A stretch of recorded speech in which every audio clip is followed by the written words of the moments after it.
Will the House please come to order and members kindly take their seats? Good afternoon. The devotional today will be led by the Reverend Jane Dwinell, an author from Aalborg.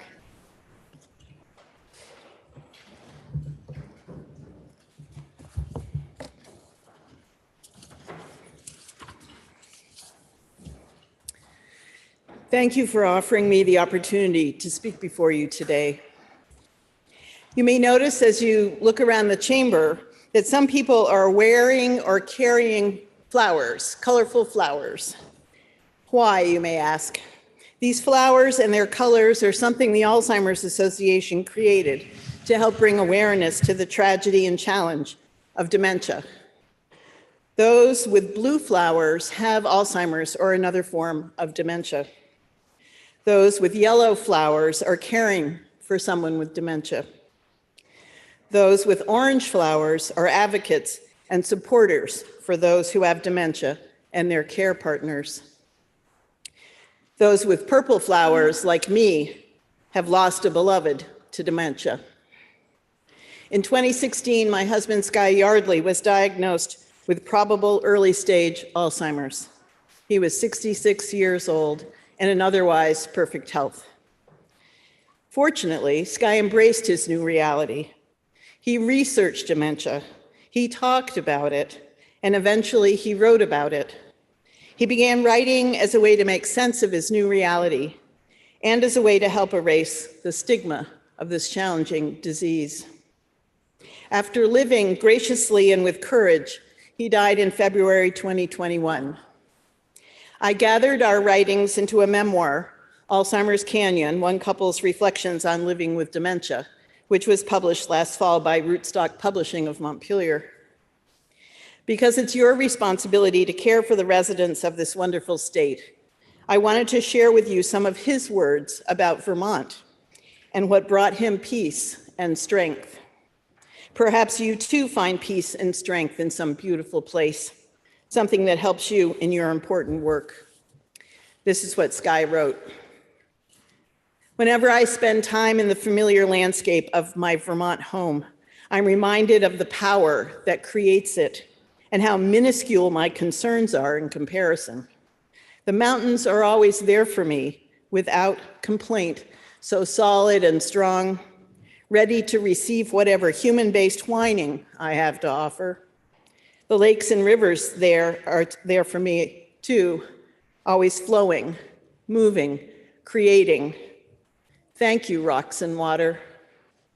3 years ago, I was hit with a doozy when a PET scan noted problems with my brain's utilization of glucose, its primary nutrient, adding that the scan was also consistent with early signs of Alzheimer's disease.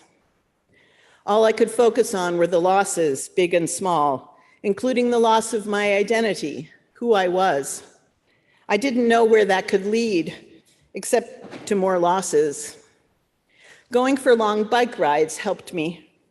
There are 2 bike paths where I live that run along Lake Champlain, and I went there in all kinds of weather when I needed to find peace.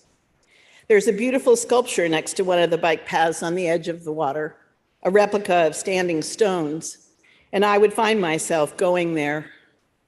Besides the sculpture, there are vestiges of shipwrecked boats, artistic in their own way. And beyond them, the broad lake with the Adirondack Mountains towering over the western shore.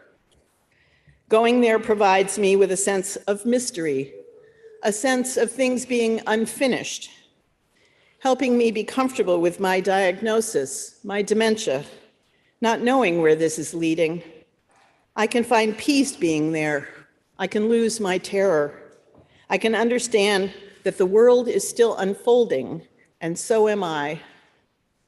At the end of the bike path, there is an accessible treehouse. I like to climb up and nest myself in this giant oak. It's a very alive place. I've always loved trees, being in the woods, and here I can get a taste of that without leaving town. I respect the woods because the life forms there know what to do, and they always have. Knowing that I too am a life form, it takes the pressure off. Somewhere inside, I too know what to do. I too am part of creation and the unfolding of all. wherever we are headed. I too needed peace and strength to care for Sky. I too found solace in our rocks and water. To those in the chamber with flowers, we see you, we hear you, we know that you are important. And to the legislators, may you find the strength, clarity, and compassion to do all you can to ensure that we live in a state that values all of its citizens. May you too move forward with grace and courage as you deliberate in the days ahead. Thank you.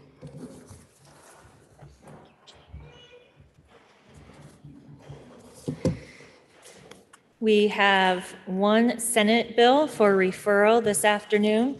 Senate Bill 115 is an act relating to miscellaneous agricultural subjects introduced by the Senate Committee on Agriculture. Please listen to the first reading of the bill.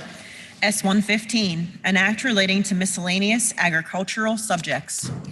Now the bill has been read a first time and is referred to the Committee on Agriculture, Food Resiliency, and Forestry.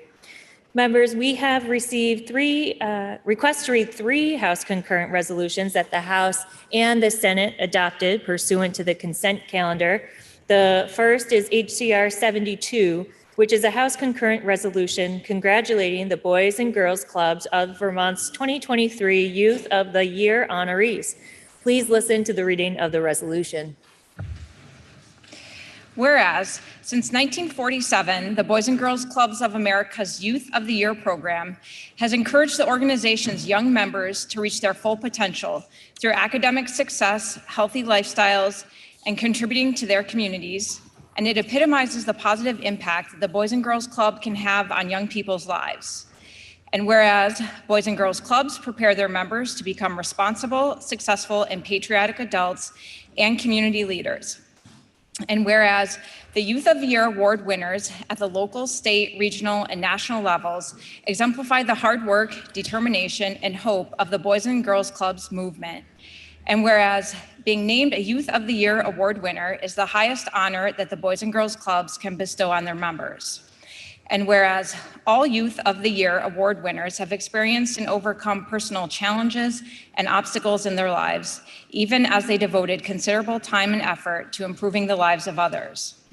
And whereas the 2023 Youth of the Year honorees in Vermont and their local clubs are Ray Rehnquist, Braden Howe, Dominic Johnson, and Marcus Strange of the Boys and Girls Club of Brattleboro, Sarah Ali of the Boys and Girls Club of Burlington, and Tyler Sills of Boys and Girls Club of Rutland. Now therefore be it resolved by the House and by the Senate and House of Representatives that the General Assembly congratulates the Boys and Girls Clubs of Vermont 2023 Youth of the Year honorees. And be it further resolved that the Secretary of State be directed to send a copy of this resolution to each Boys and Girls Club member honored in this resolution. Next is HCR 76, which is a House concurrent resolution designating April 6, 2023 as Alzheimer's Awareness Day at the State House. Please listen to the reading of the resolution. Whereas Alzheimer's disease is a degenerative brain disease and the most common form of dementia. And nationally, 6.7 million older Americans are living with Alzheimer's. And whereas between now and 2025, the number of Vermonters diagnosed with Alzheimer's is expected to rise by over 30% to 17,000. And whereas over 11 million Americans annually provide 18 billion hours of unpaid dementia care, valued at $340 billion, and unpaid dementia caregivers in Vermont face significant emotional and physical challenges. And whereas in 2020, the Vermont Medicaid cost for Alzheimer's care was $116 million, an amount projected to rise by 26.4% by 2025. And whereas between 2000 and 2019, deaths in the United States from heart disease decreased by 7.3%, while Alzheimer's deaths increased by 145%. And whereas the national financial impact of Alzheimer's might reach $1 trillion by 2050, and whereas advocates for the Alzheimer's community will be visiting the State House on April 6th to inform legislators of these continuing concerns, Now therefore be it resolved by the Senate and House of Representatives that the General Assembly designates April 6, 2023 as Alzheimer's Awareness Day at the State House. And be it further resolved that the Secretary of State be directed to send a copy of this resolution to the Alzheimer's Association's Vermont chapter. And finally, HCR 80 is a House concurrent resolution congratulating Sursasimo Industries on its 75th anniversary. Whereas the multifaceted Sursasimo Industries is a three-generation family enterprise that the late Anthony F. Sursasimo established in 1947 as Sursasimo Lumber Company, Inc. And whereas this forest products company started with a portable sawmill in Jamaica, and today is one of New England's largest producers of northeastern hardwood and eastern white pine lumber. And whereas in 2023, the company operates with extensive production resources, featuring 5 sawmills, grading and milling facilities, a large kiln capacity, log concentration yards, logistics services, and a supportive team of foresters. And whereas the founder's son, Dominic A. Sursasimo, serves as chair of the board, and his grandson, Michael A. Sursasimo, is president. And whereas at the 2023 meeting of the Vermont Forest Products Association, the company was honored with the Sawmill of the Year award, and it was nominated for Northeastern Loggers Association Outstanding Sawmill Operator. And whereas, in addition to lumber, the Sursasimo Industries' outstanding corporate operation encompass Sursasimo Construction and Aggregate, providing quality gravel and quarry produces, SVE Associates, offering professional engineering consulting services, Sursasimo Real Estate, engaging in commercial and residential realty transaction in Vermont, Maine, Massachusetts, and New Hampshire, and the Vermont Mulch Company, a premium bank mulch wholesaler. Now therefore be it resolved by the Senate and House of Representatives that the General Assembly congratulates the Sursasimo Industries, Inc. on its 75th anniversary, and be it further resolved that the Secretary of State be directed to send a copy of this resolution to Michael A. Sursasimo. Are there any announcements? Member from Milton. Thank you, Madam Speaker. Madam Speaker, we just heard a very nice devotional in regards to Alzheimer's Awareness Day. The member from Wolcott will be recognizing the Alzheimer's Advocacy Group in a moment, but as a whole, I would like to speak specifically to Reverend Jane Dwinell that just gave this wonderful devotional. She is a constituent member from one of my towns in the town of Alberg. As a young person and a Vermont native, Reverend Dwinell grew up just down the road in Montpelier, and she tells me that like you see with a lot of young children in the community here today, she said she spent a lot of time recreating right on the front lawn of this Capitol that we work at here daily. She has a long and distinguished career, which I'll tell you about in just a moment, in several professions, and it's noteworthy. I hope I do her justice in reading it correctly, and I told her to correct me afterwards if I'm wrong. But she first started out as a young person as a nurse in a birthing center at Gifford Memorial Hospital just down the road in Randolph. She then transitioned to becoming a registered nurse in the town of Barton, Vermont, and then became a hospice nurse and chaplain in the Northeast Kingdom. From there, she entered her career in the ministry. She retired from this role in the ministry in Vermont and then did, I think, a short stint thereafter in New York, but finished ultimately in 2007. And at this point, she and her husband, Sky Yardley, that she spoke to, spent time wintering in the New Orleans area, assisting with rebuilding efforts after Hurricane Katrina. So very noble efforts on both of their parts. Reverend Dwinell has written 4 books, 3 by herself, and 1 that she spoke to that she co-authored with a lot of excerpts from her husband, Sky, and it was titled Alzheimer's Canyon. Unfortunately, as she spoke to earlier, she lost him in 2021. Madam Speaker, I lost my grandfather to this horrible disease.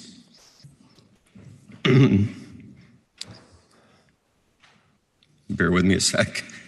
And I applaud Reverend Dwinell, who now works tirelessly as an advocate for Alzheimer's treatment, help for caregivers of Alzheimer's patients, and advocating for more service in this crucial arena. I ask that we please extend a warm welcome to her. Thank you. Will the guest and the member from Milton please rise and be recognized?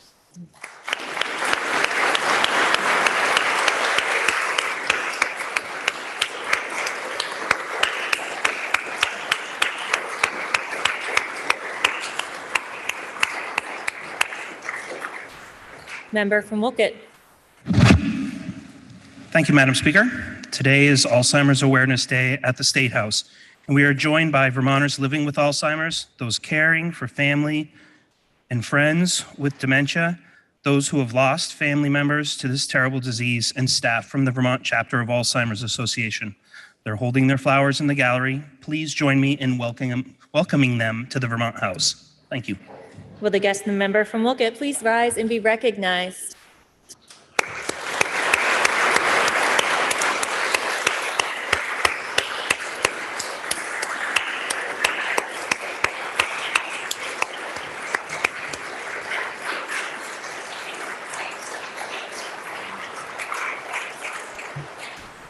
Member from Westminster. Thank you, Madam Speaker.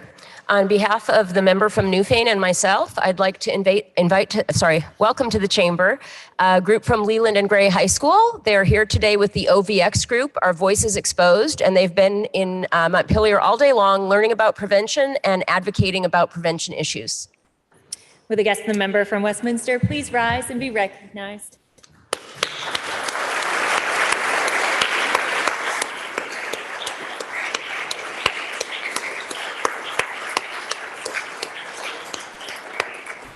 Member from Brattleboro. Thank you, Madam Speaker.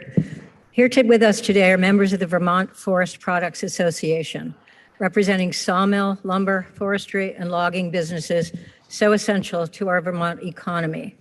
They are representing from every region of the state.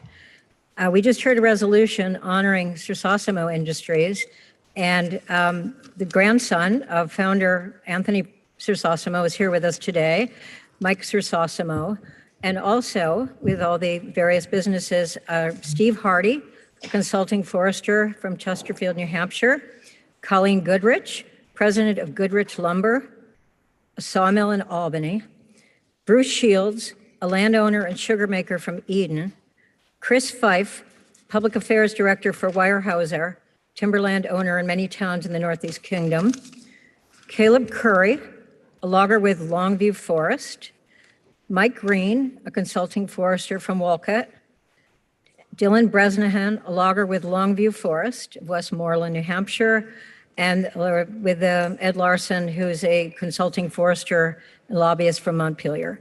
On behalf of myself and the representative from Vernon and Guilford, please welcome them to the State House. Will the guest and member from Brattleboro please rise and be recognized?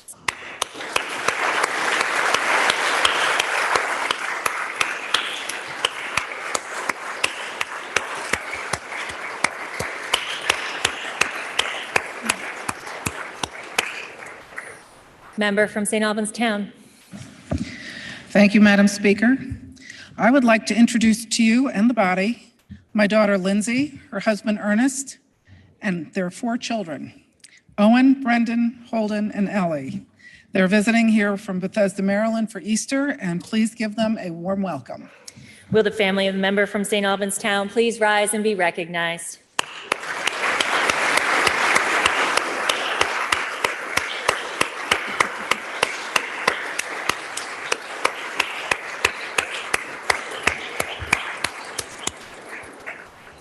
Member from Burlington.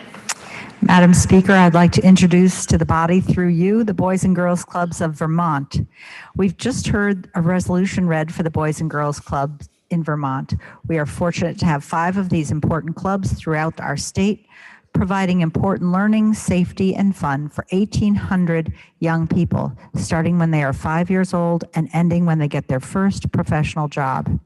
If you talk with someone who's attended a club, they'll likely tell you that it changed the trajectory of their life. Heartfelt congratulations to Sarah Ali of the Boys and Girls Club of Burlington, who was just awarded the 2023 Youth of the Year Award, and whose platform is mental health. I'm happy to welcome them today to the chamber, and they hope that you will stop by the cafeteria at 2 p.m. to say hello and share some ice cream. Thank you. Will the guest and the member from Burlington please rise and be recognized?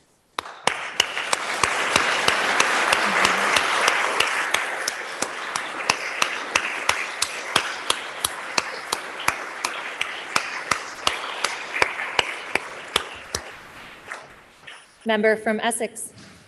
Madam Speaker, it is Thursday and the Social Equity Caucus will be meeting in room 41 and on Zoom later today at 4:30. We will hear from advocates and hear from partner organizations about the Senate bill on housing S-100. Please join us if you can. Are there any further announcements? Seeing none. Orders of the day. Members will begin with House Bill 282, which is an act relating to the Psychology Interjurisdictional Compact. Please listen to the third reading of the bill. H 282, an act relating to the Psychology Interjurisdictional Compact. The question is, shall the bill pass? Are you ready for the question? If so, all those in favor, please say aye. Aye. All those opposed, please say nay. The ayes appear to have it. The ayes do have it, and you have passed the bill. And our final bill on our action calendar today is an act relating to fair repair of agricultural equipment. Member from Shaftesbury. Madam Speaker, I move that House Bill 81 be committed to the Committee on Commerce and Economic Development. You've heard the motion. Are you ready for the question? If so, all those in favor, please say aye. Aye. All those opposed, please say nay. The ayes appear to have it. The ayes do have it, and House Bill 81 is committed to the Committee on Commerce and Economic Development. Members, that completes the orders of the day. Are there any announcements? Member from Jericho. Thank you, Madam Speaker.